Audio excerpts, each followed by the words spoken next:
अस्सलाम वालेकुम। Magnetic field due to current chapter का पहला टॉपिक डिस्कस करेंगे बायो-सेवर्ट लॉ। तो बच्चों, एक साइंटिस्ट थे जिनका नाम था जी और ऑस्टर्ड जो है, इन्होंने ये ऑब्ज़र्व किया था कि अगर एक वायर में करंट का फ़्लो हो तो करंट के फ़्लो की वजह से मैग्नेटिक फील्ड जो है वो प्रोड्यूस होती है। तो काम उन्होंने ये किया जी कि एक आप कह लें कि कंपस नीडल है, और कंपस नीडल जो है ना ये बताती हैं मैग्नेटिक फील्ड की डायरेक्शन। तो ये एक रीजन में मैग्नेटिक फील्ड हमने कैलकुलेट करनी है। इन कंपस नीडल को एक गत्ते के ऊपर रख दें, एक कार्डबोर्ड पे रख दें, और उसके बाद जो है ना इस कार्डबोर्ड में से एक होल कर दें। इस कार्डबोर्ड में से एक आप वायर पास करवाएं, और जब आप वायर पास करवाएंगे इसको बैटरी के साथ कनेक्ट करें। एक बैटरी का पॉजिटिव टर्मिनल, एक बैटरी का नेगेटिव टर्मिनल। जैसे ही करंट का फ़्लो होगा, करंट के फ़्लो की वजह से मैग्नेटिक फील्ड जो है वो प्रोड्यूस होगी। और ये हमें कैसे पता चलेगा जी मैग्नेटिक फील्ड प्रोड्यूस होगी? कि ये जो कंपस नीडल्स है ना, ये कंपस नीडल अपने आप को रीअरेंज करेंगी, और कंपस नीडल जो है इस करंट कैरिंग वायर में सर्कुलर शेप में रीअरेंज हो जाएंगी। और फिर एक्सपेरिमेंटली ये ऑब्ज़र्व किया गया कि जब करंट जो है अप टू डाउन आएगा तो इन कंपस नीडल ने अपनी डायरेक्शन को जो है वो रिवर्स किया। तो यहाँ से अगर आप इन कंपस नीडल की डायरेक्शन देखें तो ये आपके पास अगर फर्स्ट वेक्टर है इसका हेड, फिर सेकंड वेक्टर इसका टेल, फिर फर्स्ट वेक्टर का हेड, सेकंड का टेल, तो इनको अगर आप ज्वाइन करें तो एक सर्कुलर शेप जो है वो बनती है। तो करंट कैरिंग वायर की वजह से जो मैग्नेटिक फील्ड प्रोड्यूस होती है, इस मैग्नेटिक फील्ड को या इस मैग्नेटिक फील्ड की जो मैथमेटिकल कैलकुलेशन दी थी वो बायो-सेवर्ट ने जो है वो दी थी। तो इसके लिए हमने जो काम ये करना है, हमने जो स्कीम बनानी है वो है, एक हम आर्बिट्रेरी शेप की वायर लेंगे, और ये जो आर्बिट्रेरी शेप की वायर है, इस आर्बिट्रेरी शेप की वायर में से करंट का फ़्लो करवाना है। तो ये आपके पास एक वायर है, और इस वायर में करंट पास हो रहा है। तो यहाँ से करंट एंटर हो रहा है, यहाँ से करंट जो है वो बाहर निकल रहा है, और सपोज कर लेते हैं कि करंट आई जो है वो पास हो रहा है।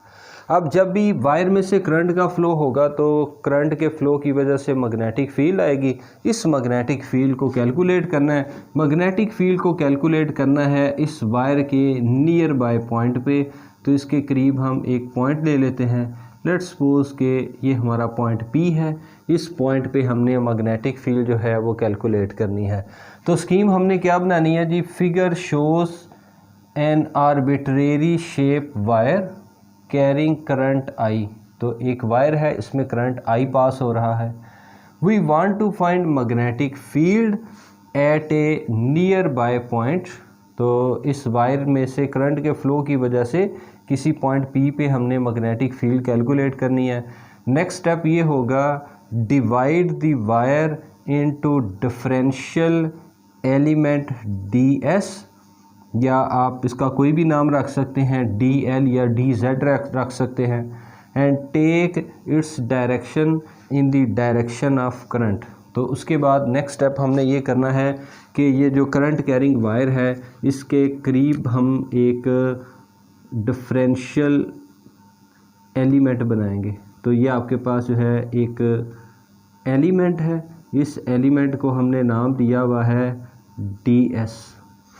अब इस DS एलिमेंट की वजह से इस DS एलिमेंट की जो डायरेक्शन होगी वो हम कंसीडर करेंगे जो करंट की डायरेक्शन है। तो अगर हम ये कह लें कि यहाँ पे करंट इस डायरेक्शन में जा रही है, तो इस एलिमेंट की डायरेक्शन भी यही बन जाएगी जो कि करंट की है, ये वाली डायरेक्शन। तो इसको हम नाम दे देते हैं IDS। अब इस एलिमेंट से लेके इस P पॉइंट का जो डिस्टेंस है इसको हम नाम देते हैं जी, इसको हम R का नाम दे देते हैं। तो इस P पॉइंट पे हमने किसी आर डिस्टेंस के ऊपर कैलकुलेट करना है magnetic field, we can define a differential current element, current length element, current है किस में से, एक स्मॉल पोर्शन में, एक लेंथ में, और वो आपके पास क्या है, IDS। अब इस करंट एलिमेंट और उसके बाद इस करंट एलिमेंट में से करंट इस तरफ जा रहा है, और जो आपके पास मैग्नेटिक फील्ड है जो ये जो लेंथ है, इस लेंथ की डायरेक्शन जो है वो बनाने के लिए मैं यहाँ पे एक यूनिट वेक्टर जो है वो ड्रा कर लेता हूँ, जिसको हम नाम दे देते हैं R यूनिट वेक्टर। और उसके बाद जो है ये जो एंगल बन रहा है IDS, मतलब डिफरेंशियल करंट एलिमेंट और R यूनिट वेक्टर के दरमियान में जो डायरेक्शन बन रहा है वो डायरेक्शन जो है जो एंगल बन रहा है वो थीटा है।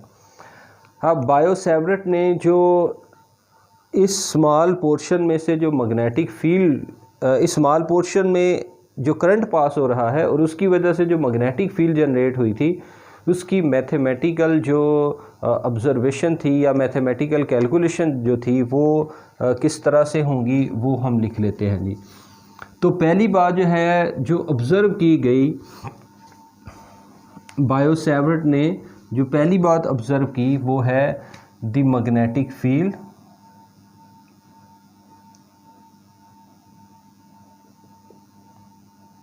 the magnetic field dB due to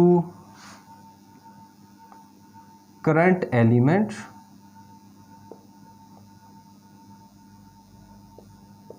is directly proportional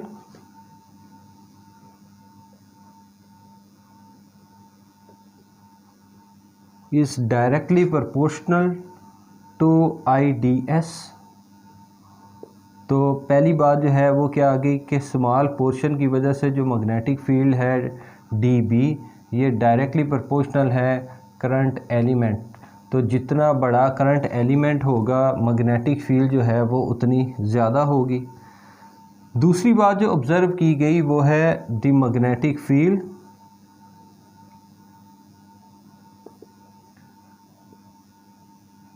DB is directly proportional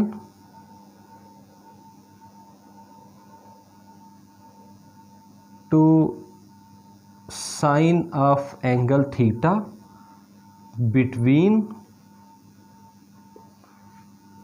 current element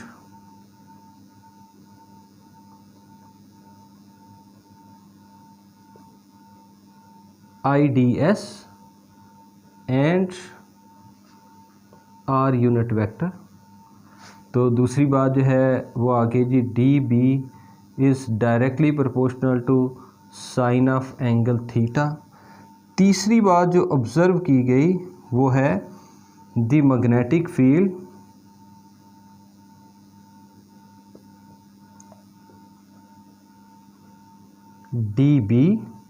DB हम क्यों लिख रहे हैं, क्योंकि स्मॉल पोर्शन जो है वो कंसिडर कर रहे हैं। The magnetic field DB is inversely proportional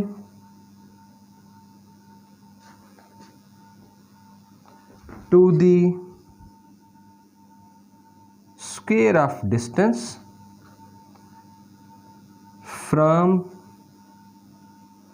square of distance R square, और ये जो आपके पास R है where R is the distance between current element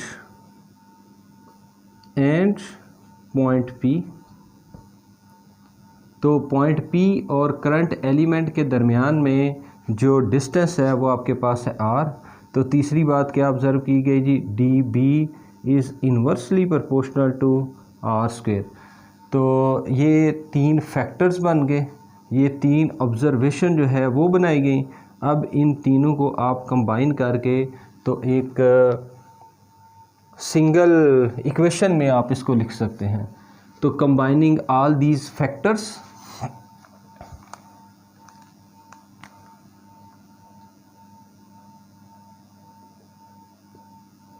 combining all these factors, that is dB is directly proportional to IDS is directly proportional to sine of angle theta and inversely proportional to r square। उसके बाद जी proportionality को ख़त्म करने के लिए हम equal लिखेंगे और साथ में कांस्टेंट लिखेंगे।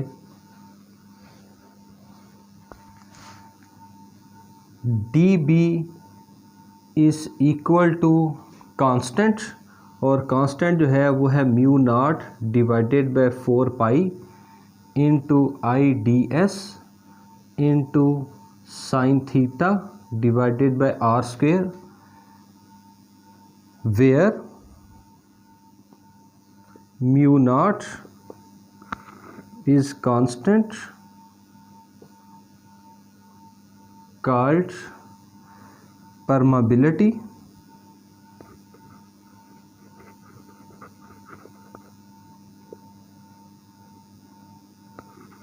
of free space। तो म्यू नॉट जो है ये कांस्टेंट है और इसकी जो वैल्यू होती है एंड इट्स वैल्यू इज़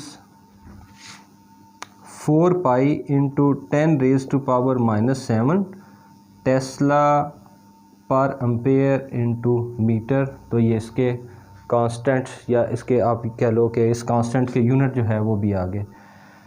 अब ये जो आपके पास फार्मूला बन गया, इस फार्मूला को हम लिखेंगे वेक्टर फॉर्म में। तो अब आप देखो कि अगर यहाँ पे ये जो बटे से ऊपर है जो मैंने वेरिएबल लिखे हैं, अगर यहाँ पे कुछ भी ना हो तो मैं यहाँ पे 1 लिख सकता हूँ। तो अब मुझे ये पता है कि कोई भी जो यूनिट वेक्टर होता है इसका मैग्नीट्यूड जो है वो 1 होता है। तो अगर मैं इसको ऐसे लिखूँ, dB equal to mu naught over 4 pi, उसके बाद I जो कि कांस्टेंट करंट का फ्लो हो रहा है, उसके बाद DS, यहाँ पे अगर कुछ भी नहीं है तो मैं 1 लिख सकता हूँ और इसकी जगह मैं लिख सकता हूँ R unit vector into sine theta divided by r square. अब आप देखें जी, आपको ये पता है कि अगर आपके पास हो A vector cross B vector, A vector cross B vector जो है इसको आप लिख सकते हो AB साइन थीटा। अगर आप इसका मैग्नीट्यूड लें तो AB साइन थीटा आ जाएगा। तो यहाँ पे आपके पास जो है ना जो वैल्यू बनेगी,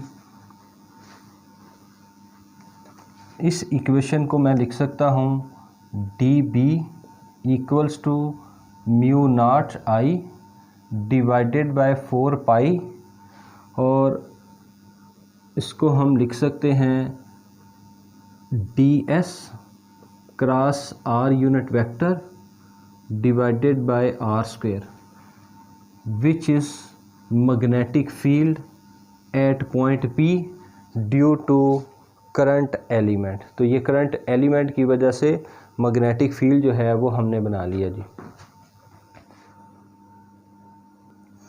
अब देखें कि यहाँ पे क्या था, एक छोटा सा पोर्शन, लेकिन हमें तो इस पूरी वायर के लिए सॉल्व करना है। तो पूरी वायर के लिए सॉल्व करने के लिए आप इस इक्वेशन को इंटीग्रेट कर दें। Integrating above equation,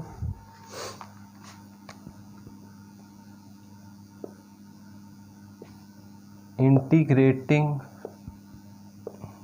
above equation for whole wire. तो integral dB equal to mu naught I over 4 pi, ये तो कांस्टेंट है, into DS cross R unit vector divided by r square.